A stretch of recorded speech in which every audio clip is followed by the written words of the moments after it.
నమస్తే. శ్రీ మాత్రే నమః. శ్రీ గురుభ్యో నమః. 2025లో శుక్ర మహర్దశ కొన్ని రాసుల వాళ్ళకి ఏర్పడుతోంది. అయితే ఈ శుక్రుడు మనకి ఎలాంటి విశేషాలను ఇస్తాడు, ఎలాంటి ఫలితాలను ఇస్తాడు, ఈ శుక్ర మహర్దశలో ఏ వ్యక్తి ఎట్లా చేయాలి అనే అంశాలను ఇప్పుడు మనం పరిశీలనగా చేద్దాము. అయితే ఖగోళంలో నవగ్రహాలు నిరంతరం ఒక రాశి నుంచి మరొక రాశికి సంచారం చేస్తూ ఉంటుంది. అయితే ఇలా సంచారం చేసే క్రమంలో రాసులకు ఒక్కొక్కసారి మంచి ఫలితాలు ఇస్తూ ఉంటాయి, ఒక్కొక్కసారి చెడు ఫలితాలను ఇస్తూ ఉంటాయి.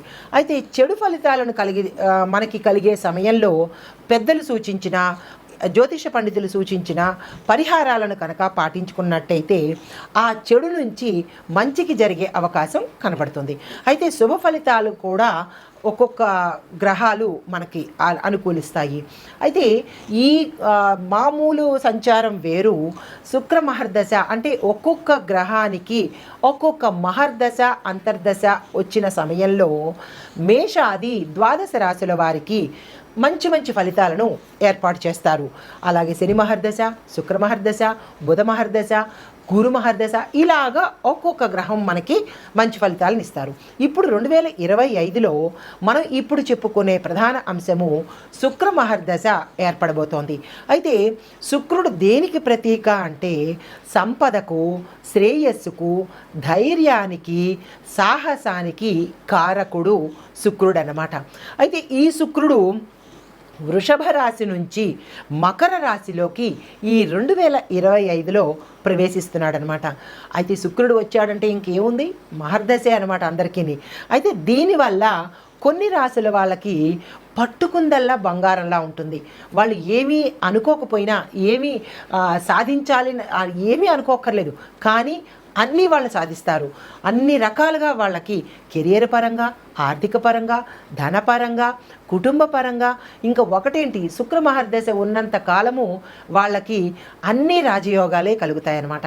అయితే ఏ రాశుల వాళ్ళకి ఇలాంటి రాజయోగం కలగబోతోంది, వాళ్ళు పట్టిందల్లా బంగారం అని అనుకున్నట్టుగా అందులో ఏ రాశులు ఉన్నాయి అనే అంశాన్ని ఇప్పుడు చూద్దాం.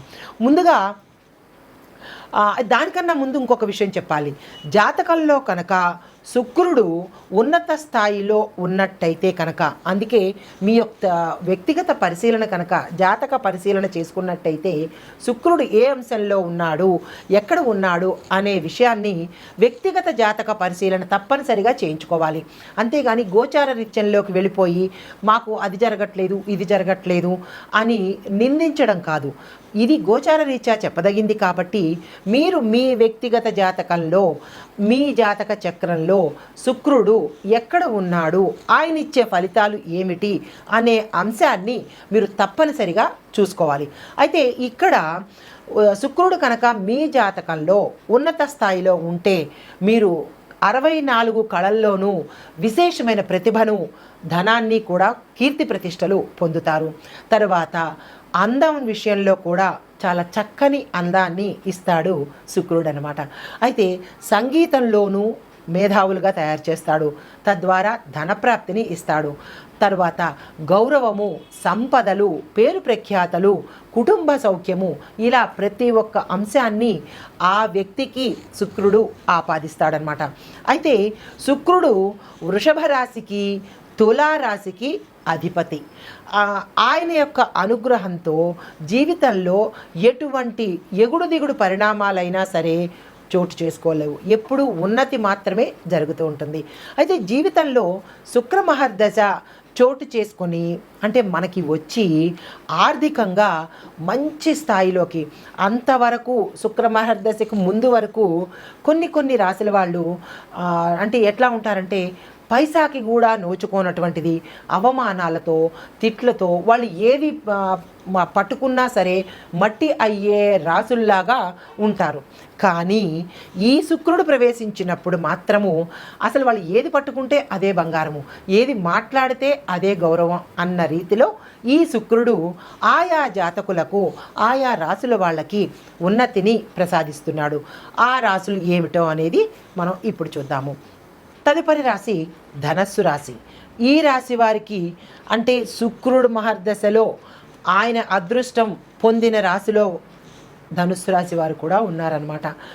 అయితే వీరు దాంపత్యంలో ఇదివరకు ఎటువంటి పేచీలున్నా ఆటంకాలున్నా కానీ ఇప్పుడు మీకు విశేషమైన అన్యోన్యత, ఆ దాంపత్యంలో భార్య వల్ల భర్తకి, భర్త వల్ల భార్యకి ఆస్తి లాభాలు కలిసేటట్టుగా కనపడుతోంది. దానితో పాటుగా ఈ రాశిలో ఉండే ప్రతి రంగంలో ఉన్న వాళ్లకు విశేషమైన ధనప్రాప్తి, ధనం ధనం ధనం ధనం, మీరు ఎక్కడికి వెళ్ళినా అదృష్టము ధనము మీ వశమవుతోందనమాట. అంతటి మంచి వరాల జల్లును ఈ శుక్రమహర్దశలో శుక్రుడు మీకు అందించబోతున్నాడు. అయితే ఎప్పటి నుంచో మీరు కలలు కంటున్నారు అనుకోండి, అంటే ఇల్లు కొనుక్కోవాలని కానీ ఏదైనా పెద్దగా మీరు పెద్ద డ్రీమ్స్ ఉన్న వాళ్ళకి అవి ఈ సమయంలో తప్పక తీరిపోతాయి. పెళ్లి కాని వాళ్ళు, అంటే కొన్ని సంవత్సరాల నుంచి పెళ్లి కాక బాధపడుతున్న వాళ్ళకి కూడా చక్కని సంబంధాలతో పెళ్ళవుతాయి. ఇల్లు కొనుక్కుంటారు, భూములు కొనుక్కుంటారు, వాహనాలు, ఇంకా ఏంటంటే ఇంకా చెప్పడానికి అసలు ఏ రకంగానూ ఇది అనేది నెగిటివ్ అనేది లేదండి. మీరు ఈ సమయంలో కనుక అన్ని రకాలుగా, అంటే పెట్టుబడులు పెట్టాలన్నా విశేషమైన ధనంతో పెట్టండి, అంటే ఎక్కువ అమౌంట్తో పెట్టుబడి పెట్టుకోండి, 100కు 100% లాభాలు వస్తాయి. వ్యాపారంలో మంచి లాభాలు ఉన్నాయి.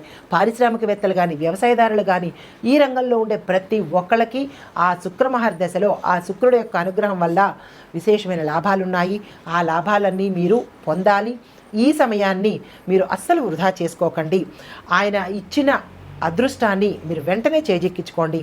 మీ జీవితంలో విశేషమైన మార్పులు, ఊహించని మార్పులు, ఊహించని మలుపులు కూడా తిరిగే అవకాశం కనపడుతోంది. దీనితో పాటుగా ఇంకొక చిన్న బంపర్ ఆఫర్ ఏమిటో తెలుసా అండి? సూర్యుడు శనిదేవుడు యొక్క సంయోగం వల్ల జీవితంలో గతంలో, అంటే మీకు వివాహానికి సంబంధించి కానీ, కుటుంబంలో కానీ ఏవైనా ఒడిదుడుకులు కానీ, కష్టాలు కానీ, భార్యాభర్తలు విడిపోవడం కానీ జరిగినట్టయితే కనుక ఈ సూర్యుడు శనిగ్రహం యొక్క, అంటే వీరిద్దరి కలయిక ఈ శుక్రగ్రహంలో కలవడం వల్ల విశేషమైన, అంటే ఆరోగ్యపరంగా అనుకోండి, కష్టాలు తీరిపోవడం అనుకోండి, ఇంకా ఇది అది అని చెప్పడానికి లేదండి. ఈ సమయాన్ని మీరు తప్పకుండా వినియోగించుకోండి. ఆ శుక్రుడి యొక్క అనుగ్రహాన్ని మీరు తప్పకుండా పొందాలి. ఈ సమయాన్ని మరీ మరీ చెప్తున్నాను, ఈ సమయాన్ని అస్సలు వృధా చేసుకోకండి. విశేషంగా పెట్టుబడులు పెట్టండి, వ్యాపారాలు విస్తరించండి. ఉద్యోగాల్లో కాదు, ఏ రంగంలో ఉన్న వాళ్ళకైనా, రాజకీయ రంగం వాళ్ళు కానీ, ఏ రంగంలో ఉన్న వాళ్ళకైనా మీకు మంచి మంచి మంచి అదృష్టం లాభాలే మీకు ఈ దశలో ఉన్నంత కాలము. ఇది ఈ రాశి వారికి చెప్పదగిన విశేషమైన ఫలితం అండి. మరొక విషయం ఏంటంటే, ఈ ధనుస్సు రాశిలో ఉండేవాళ్ళు ఏదైనా స్టార్టప్ కంపెనీలు పెట్టాలని అనుకుంటారనుకోండి, అంటే ఐటీ కంపెనీల్లో కానీ లేదా స్టార్టప్ కంపెనీలు పెట్టాలి అని అనుకున్న వాళ్ళకి ఇది చాలా చక్కని సమయం. మీరు అస్సలు వెనకంజ వేయకండి. ఉద్యోగస్తులకైతే మీ యొక్క ప్యాకేజీలు విశేషంగా పెరుగుతాయి. సమాజంలో గౌరవ మర్యాదలు పెరగడంతో పాటు మీకు ఆర్థిక పరంగా మీరు ఊహించని మార్పులు మీ జీవితంలో కలుగుతాయన్నమాట. బలమైన మార్పులు, మీ యొక్క జీవితం అనేక రకమైన అనుకోని మార్పులతో సంతోషంగా ఉండే అవకాశము ఈ రాశిలో కనపడుతోంది. సంపాదన పెరుగుతుంది, ఆదాయం పెరుగుతుంది, ఆర్థికంగా కూడా మీరు చాలా బలపడతారు. తర్వాత కుటుంబ పరంగా, సమాజపరంగా, వ్యాపార పరంగా, వృత్తిపరంగా అన్ని రకాలుగా శుక్రుడి యొక్క శుభదృష్టి మీ మీద పడిందండి. శుక్రమహాదశలో సాధారణంగా కలిగే లాభాలతో పాటుగా విశేషమైన లాభాలు కూడా అన్ని రాశుల వాళ్లకు, అన్ని గ్రహాల వాళ్లకు కలగజేస్తున్నాడు. కాబట్టి అయితే వీటిలో సత్సంబంధాలు, కుటుంబ సంబంధాలు, ప్రేమ సంబంధాలు ఉండడంతో పాటుగా వాటికి ప్రాధాన్యత ఇస్తూ ధనం కూడా ఖర్చయ్యే అవకాశం కూడా కనబడుతోంది. అది అంటే కళల పట్ల కానీ, లగ్జరీ జీవితంలో కానీ, ప్రగతిలో కానీ అన్నిటా కనపడుతోంది. కానీ మీరు వ్యక్తిగత జాతక పరిశీలన చేసుకున్నట్టయితే కనుక, మీరు హేతుబద్ధమైన నిర్ణయాలు తీసుకున్నట్టయితే కనుక శుభ ఫలితాలు పొందే అవకాశం కనబడుతోంది. దీని పరంగా నేను చెప్పేది ఏంటంటే, కొంతమందికి అనుమానం రావచ్చు, సందేహం కూడా కలగచ్చు. మాకు అన్ని రకాలుగా బాగుంటుంది అని చెప్పారు, కానీ మా జీవితంలో ఏమీ కనబడటం లేదు అని మీకు సందేహం రావచ్చు. దానికి నేను చెప్పే వివరణ ఏంటంటే, ఇవి మేము, అంటే నేను కానీ ఏ జ్యోతిష పండితులైనా కానీ గోచార రీత్యా చెప్తాము. గోచార రీత్యా అంటే అర్థం ఏంటంటే, ఈ రాశిలో వేలాది మంది ఉండొచ్చు, లక్షల మంది ఉండొచ్చు. అందరికీ జరుగుతాయి అనేది చెప్పలేము. మీకు జరుగుతుందా లేదా అనేది మీకు మాత్రమే తెలుస్తుంది. కాబట్టి మీ వ్యక్తిగత పరిశీలన కనుక తప్పనిసరిగా చేయించుకుంటే ఆ విశేష ఫలితాలు మీకు ఉన్నాయా లేవా అనేది మీ జాతకం ప్రకారం తెలుస్తుంది. దాన్ని మీరు అన్వయించుకొని జ్యోతిషాన్ని తిట్టేసి ఇది నమ్మదగింది కాదు అనో, లేకపోతే మాకు జరగట్లేదు కాబట్టి ఇది అబద్ధమనో అనే స్థాయికి మీరు వెళ్ళకండి. ఎందుకంటే ఏ శాస్త్రము అబద్ధం కాదు, ఏ పరిశీలన అబద్ధం కాదు, ఏ పురాణము అబద్ధం కాదు. కాబట్టి జ్యోతిష శాస్త్రం అనేది అస్సలు అబద్ధం కాదు. మీ యొక్క సందేహానికో లేదంటే మీ యొక్క ఆలోచనను జ్యోతిష్యానికి ముడిపెట్టకండి. మీకు జరగలేదు కదా అని అందరికీ జరగదు, అది అబద్ధము అనే ప్రచారాన్ని మాత్రం మీరు మానుకోండి.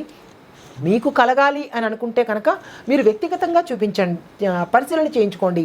మీ పుట్టిన తేదీ, మీరు వివరాలు అవి ఇచ్చినట్టయితే కనుక జ్యోతిష్కులు మీకు చెప్పి ఫలితాలు ఏమిటి, పరిహారాలు ఏమిటి, ఏం చేసుకుంటే ఆ ఫలితాలు మీరు పొందబోతారు అనే అంశాన్ని మీకు వారు క్లియర్గా చెప్పగలుగుతారు. కాబట్టి మీరు ఆ దిశగా వెళ్ళండి. ఇది చూసి నాకు జరగట్లేదు అనే భ్రమలోకి మీరు వెళ్ళిపోవడం కానీ, అనే కోపాన్ని కూడా మీరు ప్రదర్శించడం మంచిది కాదుగా చెప్పడం జరుగుతోంది. దాన్ని దూషించకుండా మీరు సత్వరమే, అంటే ఇది చూసిన వెంటనే మీ యొక్క జాతక పరిశీలన చేయించుకోండి. అది ఎవరి చేత చేయించుకున్నా రిజల్ట్ ఒకలాగే ఉంటుంది. ఎవరు చెప్పినా ఒకటే చెప్తారు. ఎందుకంటే శాస్త్రం కాబట్టి శాస్త్రాన్ని ఎవరు సొంతంగా చెప్పే అవకాశం అయితే ఉండదు. ఈ విషయాన్ని ప్రేక్షకులు పరిశీలనలోకి తీసుకుని మీరు వ్యక్తిగత పరిశీలన చేయించుకుంటే మీ యొక్క ఫలితాలు, పరిణామాలు, పరిహారాలు తెలుసుకోగలుగుతారు. ఈ పరంగా నేను చెప్పే విషయము ఇదన్నమాట. నమస్తే.